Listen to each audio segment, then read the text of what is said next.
Hey everybody, welcome to Calc 3. Sorry I can't be here this week. I am held up with out daycare.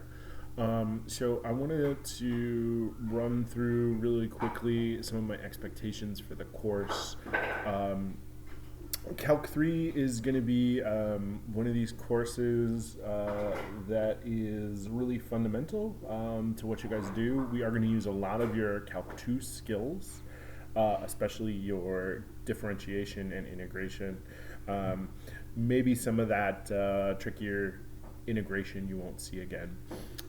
Basically, what we're going to do here is we're going to work in the three-dimensional system. So I've set aside a bunch of videos. I think there's 7 videos talking about the three-dimensional system. My expectation is that you probably watch the first 2 or 3 all the way through, and then you try some of the problems. I probably wouldn't have done nearly as much lecturing as I did with the videos there. Mostly because I would have wanted you to try the problems and then come back and ask questions about them and hopefully, had thought about them a little bit. So one of the big things that I do in this class is that I'll give you the basics and let you guys go try to explore. Getting the concepts is very tough in this class. You really have to think about it. You have to think about it in a new way. We're not going to be able to draw everything out. Anyway, okay, let me talk about the syllabus here. So a pretty standard syllabus. You got the class name, my name, office hours. Here's my email. That's going to be the way to get a hold of me right now. I am going to be using this book, Calculus Early Transcendentals 8th edition. You should have used this 2 semesters already. If you don't, go get it. It is pricey. I do think every student who's made it this far in math should have a calculus textbook that they keep. I'll be honest, I use mine. I have about 6 copies of different textbooks. They're all fantastic.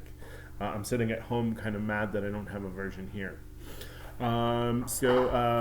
Scientific calculators are nice. You don't need them. I ask that you don't do graphing calculators on quizzes or exams, basically because I don't want you to be able to do the differentiation.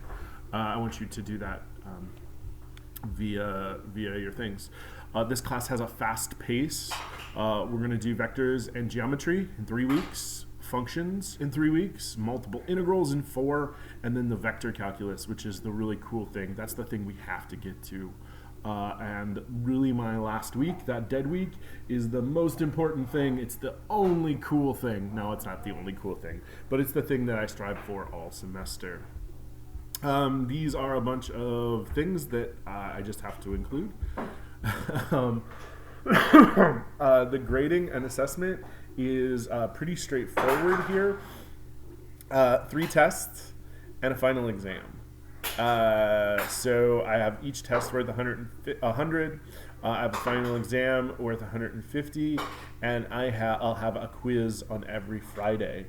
Even this Friday we'll have a quiz. I dropped 2 of your lowest quizzes, so I don't do any makeups.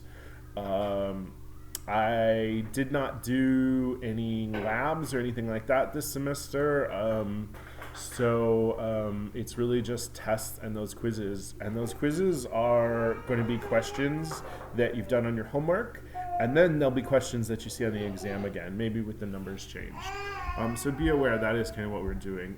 Standard date here, important days, disability statements, academic integrity, don't cheat.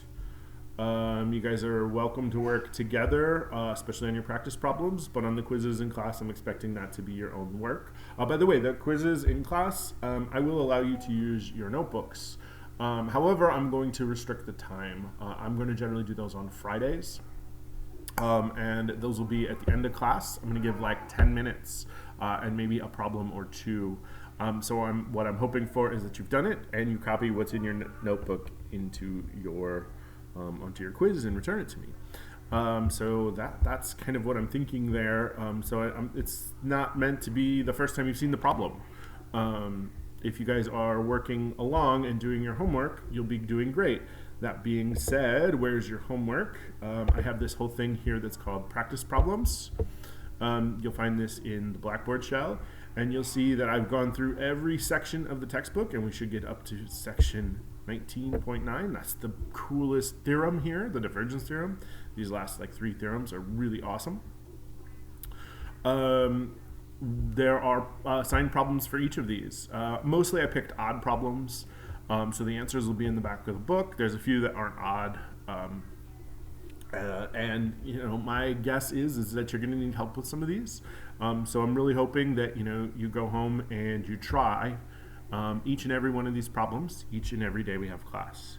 The normal saying is that if you're in lecture for an hour, you should be spending about 2 hours doing homework. There are probably 2 hours of homework here if you're really working on these. Students who expect an A are going to do every one of these and probably a few more. They're going to be asking questions. They're going to be prepared on the next lecture as to what's on what was covered the previous lecture, and we're going to be ready for that lecture having tried most of these problems and have a few that they need a little help with. Students who are going to be my C and D students are going to do almost none of these. They're going to struggle on every quiz. They're going to study right before the exams, and they're not going to do terribly well on the exams either.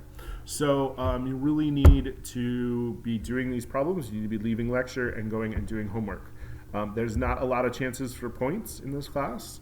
So between the quizzes and the exams, that's it. So I really want you guys to be working and getting up on those. All right, I think that's what I have to say about the syllabus. If you have any questions, shoot them to me via email and jacob@ecok.edu. Otherwise, get into the videos on the 3D coordinate system. Again, I said you should probably look at about the first 3 videos for sure. And then the other ones do some more complicated problems. Maybe try the problems first and see if you need help. And I made little notes about which ones they kind of cover. I'm sorry, I don't have the book to look at which number represents which problem. Otherwise, I might have aligned them a little better. But they are aligned. There are videos discussing each problem, I believe. So take a look at that. And I will get these other ones going as I get going here. I need to talk about vectors yet. All right, happy studying. Keep working hard. You guys can do this.